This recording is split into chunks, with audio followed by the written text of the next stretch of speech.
Bonjour à tous et à toutes, j'espère que vous allez bien. Donc je voulais faire cette petite vidéo pour rajouter certaines choses sur les situations qui sont demandées dans le dossier professionnel. Parce que je vois qu'il y a plusieurs personnes qui me contactent et qui ont des questions. Donc je vais faire cette vidéo au cas où elle pourrait servir à quelqu'un. Donc en fait, je vous avais fait une vidéo en décrivant comment faire une situation professionnelle, mais je voudrais préciser quel sujet vous pouvez présenter pour chaque CCP. Donc, pour commencer par le CCP1, tout ce qui est entretenir le logement et le linge d'un particulier, vous pouvez marquer comme titre dans la partie où il faut écrire le titre. Vous pouvez écrire aide à l'entretien du réfrigérateur de Madame D, 76 ans, atteinte de la maladie d'Alzheimer, par exemple. Donc il y a d'autres sujets que vous pouvez utiliser. Donc il y a le bio-nettoyage du réfrigérateur, il y a l'entretien des surfaces, plan de travail, par exemple, ou les sols. Vous pouvez décrire comment vous passez l'aspirateur chez une personne. Vous pouvez ensuite l'entretien du micro-ondes, l'entretien de la salle de bain, l'entretien des WC, la réfection d'un lit. Donc voilà, tous les sujets, ou même l'entretien des vitres, le dépoussiérage du mobilier. Et en fait, à chaque fois, vous reprenez ces mots-là pour créer votre titre. Dépoussiérage des meubles de Madame P, 82 ans, atteinte d'une DMLA, par exemple. Voilà pour le CCP1. Pour le CCP2, pour ceux qui l'ont, relayer les... Alors, ça dépend des formations. Il y en a, le CCP2, c'est relayer les parents dans la prise en charge de leur enfant à leur domicile. Et il y en a, c'est aide accompagnement aux actes essentiels du quotidien. Donc, on va partir sur les aides accompagnement aux actes essentiels du quotidien. Vous pouvez mettre, par exemple, aide à la toilette ou lavabo de Madame Y, qui en perd d'autonomie, tout simplement. Ou, alors il y a plusieurs sujets, encore une fois. Donc il y a l'aide à la toilette au lavabo, l'aide à la toilette à la douche. Vous pouvez mettre change de protection de madame ou de monsieur, aide à la préparation du repas, aide.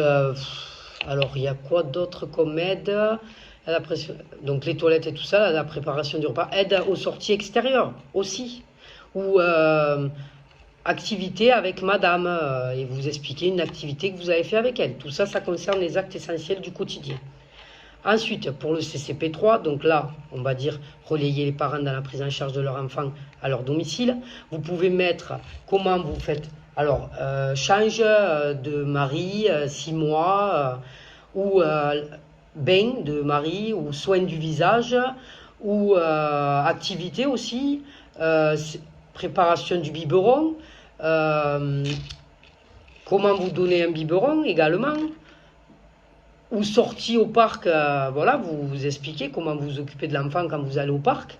Et après, pour le dernier, concernant le handicap, parce qu'il y en a qui ont en plus CCS, vous pouvez reprendre une aide à la douche, mais c'est une personne en situation de handicap.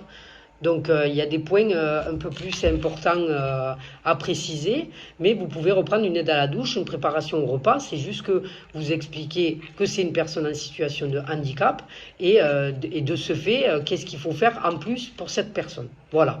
Après, je le répète encore une fois, parce que pour moi c'est très important, n'oubliez pas à chaque fois que vous décrivez vos situations alors vous démarrez comme je vous ai dit là, j'interviens de telle heure à telle heure. Si vous êtes en stage, précisez que vous êtes en stage accompagné d'une tutrice, parce que vous êtes censé être accompagné quand vous êtes en stage.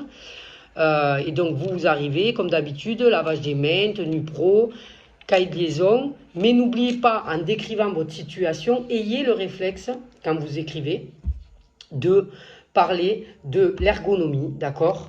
Pensez-y, essayez d'intégrer dans votre situation un moment où on respecte une règle d'ergonomie. Euh, bon, bien sûr, l'organisation, ça, vous ne pouvez pas le préciser. Si vous pouvez, par exemple, dire, voilà, j'ai mis la machine en route, le temps de faire ça, comme j'avais dit une fois, pour l'étendre avant de partir. Donc, l'ergonomie, la sécurité, faites attention à ça, montrez que vous faites très attention. Ensuite, l'hygiène, bien sûr, lavage des mains, pensez-y. Et aussi la communication, parce que moi, je lis des dossiers pro le soir et je constate qu'il y en a, ils décrivent leur entretien, même pour l'entretien, hein, ils décrivent l'entretien d'une salle de bain et ils disent pas qu'ils communiquent avec la personne. Donc, on a l'impression qu'en fait, pendant 45 minutes, ils nettoient une salle de bain, mais il n'y a aucune relation avec la personne.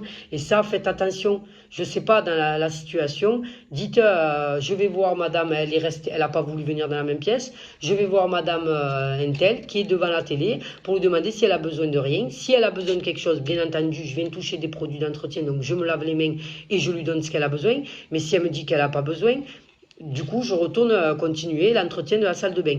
Mais voilà, tout bêtement, là, vous voyez, juste en disant ça, ça montre que voilà, vous essayez une relation avec la personne, une communication. Après, suivant ce que vous faites, vous pouvez lui proposer d'être dans la même pièce.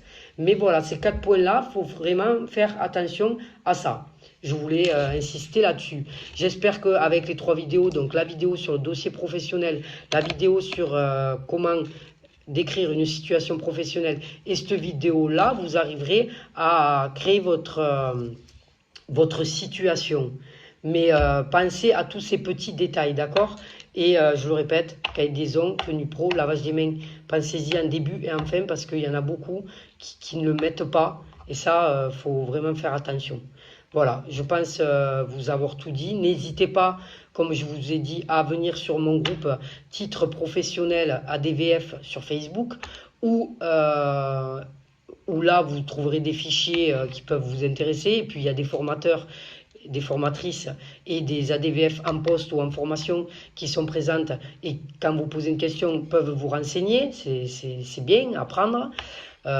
Et ensuite, pour celles qui ont encore des soucis pour le dossier pro, vous pouvez m'envoyer un message sur Messenger et on relira et on verra ce qu'on peut faire.